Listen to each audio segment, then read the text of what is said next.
Selamat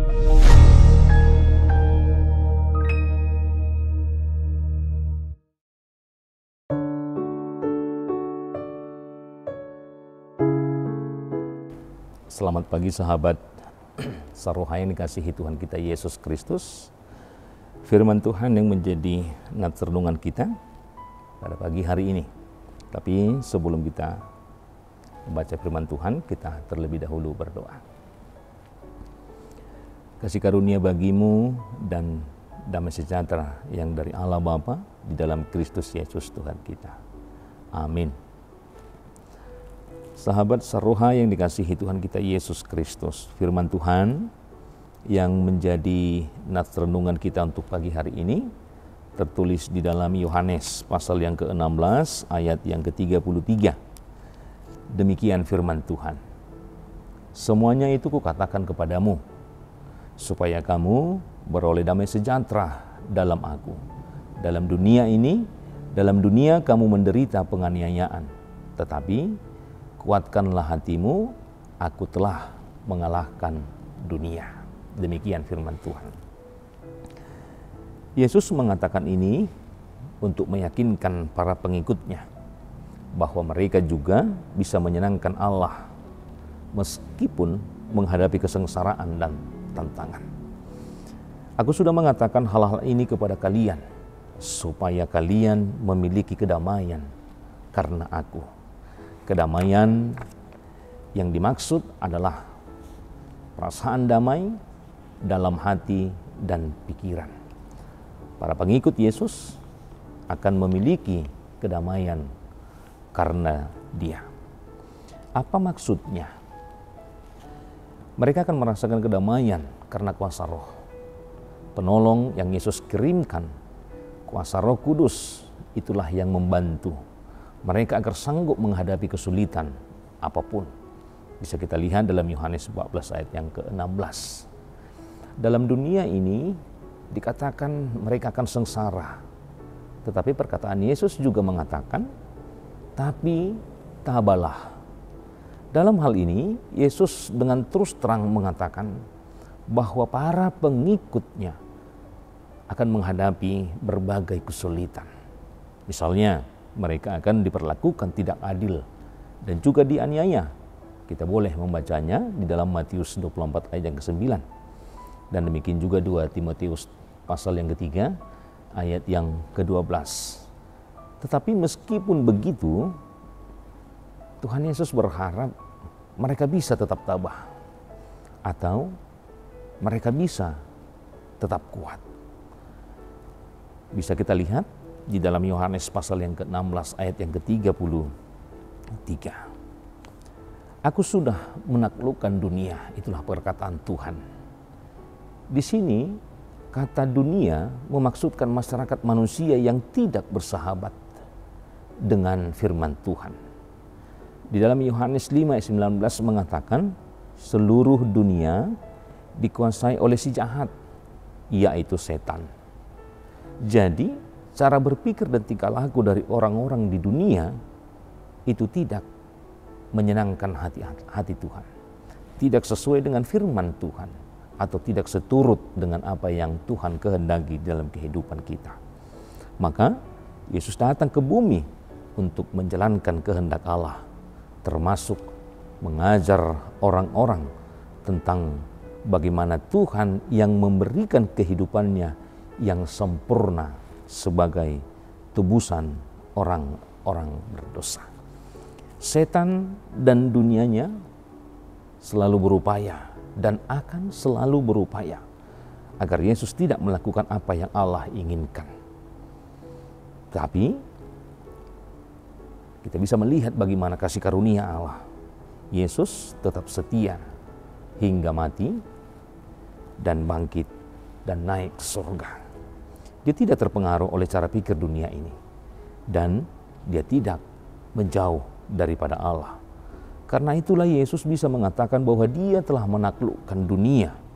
Dan dia dan setan, penguasa dunia ini, tidak memiliki dan tidak mempunyai kuasa atas dirinya. Yohanes 14 ayat 30. Inilah hal yang sangat luar biasa yang Tuhan tunjukkan dalam kehidupan kita. Bagaimana setan, bagaimana dunia, bagaimana penguasa dunia ini tak sedikit pun memiliki kuasa atas dirinya. Maka Yesus meyakinkan para pengikutnya dalam nats ini bagaimana mereka bisa melihat sikap atau kesetiaan Tuhan. Bagaimana dia melakukan seturut dengan kehendak Tuhan. Bagaimana dia melakukan apa yang dikehendaki oleh Bapaknya. Itulah juga menjadi pengharapan Tuhan kepada para pengikut-pengikut Yesus. Itulah juga yang menjadi pengharapan kepada kita sebagai orang Kristen yang mengikut Tuhan, yang selalu mendengarkan firman Tuhan. Bagaimana kita juga bisa melihat sisi yang Tuhan lakukan, yang Yesus lakukan di dalam kehidupannya, yaitu setia melakukan kehendak Allah.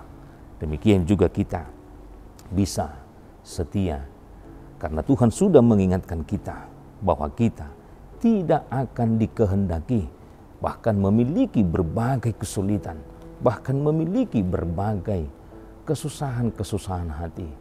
Tetapi Tuhan mengingatkan, Tuhan mengatakan bahwa Dia sudah mengalahkan dunia, bahwa Tuhan sudah mengalahkan kuasa-kuasa di dunia ini. Maka kuasa-kuasa itu tidak memiliki kuasa atas dirinya. Maka Tuhan mengingatkan agar kita juga bisa tetap tabah dan tetap kuat dan tetap juga bisa menjadi saluran berkat atau menunjukkan kehidupan kita adalah kehidupan yang dikehendaki, yang bisa menyenangkan hati Tuhan. Maka konteks Yohanes 16 ayat 33 ini, Yesus mengatakan kata-kata ini pada malam sebelum kematiannya. Karena tahu bahwa sebentar lagi dia akan menuju kepada kematian. Yesus memberikan beberapa nasihat kepada para rasulnya yang setia. Maka di ayat-ayat sebelumnya kita boleh melihat Yesus memberitahu para rasulnya tentang hal-hal yang akan terjadi. Misalnya mereka tidak akan melihat dia lagi dan mereka akan dianiaya, bahkan dibunuh. Yohanes 15 ayat yang ke-20. Dan ini mungkin membuat mereka memiliki rasa takut, memiliki rasa khawatir. Maka melalui kata-kata Yohanes 16 ayat 33 ini, Yesus ingin menguatkan mereka dan membuat mereka menjadi lebih berani lagi. Maka kata-kata dan teladan Yesus juga bisa menguatkan para pengikutnya hingga sampai sekarang, dan menguatkan kita juga sebagai orang-orang yang menjadi pengikut-pengikut Tuhan, yang menjadi orang-orang yang dikehendaki Tuhan menjadi saluran-saluran berkat Tuhan, orang yang setia mendengarkan firman Tuhan, menjadi orang yang kuat, orang yang tabah, orang yang selalu memiliki kekuatan menghadapi berbagai rintangan yang boleh menghampiri di dalam kehidupan kita. Maka semua orang Kristen bisa tetap setia kepada Tuhan walaupun begitu besarnya hal yang akan kita hadapi, berbagai kesulitan, aniaya, dan lain sebagainya. Tetapi Tuhan sudah mengingatkan kita bahwa segala bentuk kuasa di dunia ini tidak akan bisa dan tidak mempunyai kuasa lagi kepada kehidupan kita, kepada kehidupan orang-orang yang setia akan firman Tuhan, yang setia untuk mengikuti apa yang Tuhan kehendaki di dalam kehidupan setiap pengikut-pengikutnya. Untuk itu, marilah kita saling menguatkan di dalam firman Tuhan, agar setiap orang yang mendapatkan dan mendengarkan firman Tuhan beroleh kekuatan, hikmat, dan juga kita mendapatkan saluran berkat yang daripada Tuhan. Amin. Kita berdoa. Bapa di surga, sungguh Engkau Allah yang baik dalam kehidupan kami. Engkau Maha mengetahui apa yang kami hadapi dalam perjalanan kehidupan kami.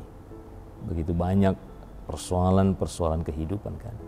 Begitu banyak tantangan, rintangan yang kami hadapi. Tetapi dengan kebaikan Tuhan, Engkau senantiasa mengingatkan kami, terlebih di dalam nas renungan kami pada hari ini, bahwa Engkau mengingatkan setiap pengikut-pengikut Tuhan agar mereka tidak memiliki rasa takut dan kegentaran hati ketika mengikut Engkau, agar kami memiliki ketabahan, karena segala kuasa di tengah-tengah dunia ini tidak akan mampu mengalahkan setiap orang yang mau hidup di dalam firman Tuhan. Untuk itu Tuhan, di dalam segala kelemahan kami memahami bahwa kami belum sepenuhnya memberikan hati dan kehidupan kami seturut dengan firman Tuhan. Tetapi ketika Engkau memberikan Roh Kudus-Mu yang memampukan kami senantiasa setiap hari memperbaharui diri, agar kami juga boleh melakukan, memulai dan mengakhiri segala perjalanan kehidupan kami, hendaklah itu seturut dengan firman Tuhan. Untuk itu Bapa, berkati segala pekerjaan kami, berkati segala langkah kami, dan juga apa yang kami lakukan setiap harinya. Agar apapun yang kami lakukan, bolehlah itu semuanya menjadi suatu saluran berkat kepada orang-orang sekitar kami, dimanapun kami berada, dimanapun kami melakukan pekerjaan kami, terlebih juga menjadi kesukaan di hadapan Tuhan. Untuk itu segala pekerjaan kami untuk hari-hari ke depan kiranya senantiasa bersama dengan kami. Berkati setiap jemaat-Mu, walau ketika ada dalam keadaan sakit, Engkau juga Tuhan yang mengurapi mereka, menjamah tubuh mereka, agar mereka memiliki kesembuhan yang daripada Tuhan, sebab Engkaulah sumber dari segala kehidupan kami. Maka ketika mereka Engkau berkati, maka segala penyakit itu boleh terhempaskan dari tubuh mereka, dan kembali boleh melakukan segala aktivitas dalam sukacita yang daripada Tuhan. Hapuskan segala dosa pelanggaran kami, agar itu tidak menjadi penghalang atas berkat-berkat yang akan Tuhan limpahkan di dalam kehidupan kami. Terpujilah nama-Mu hingga selama-lamanya. Amin.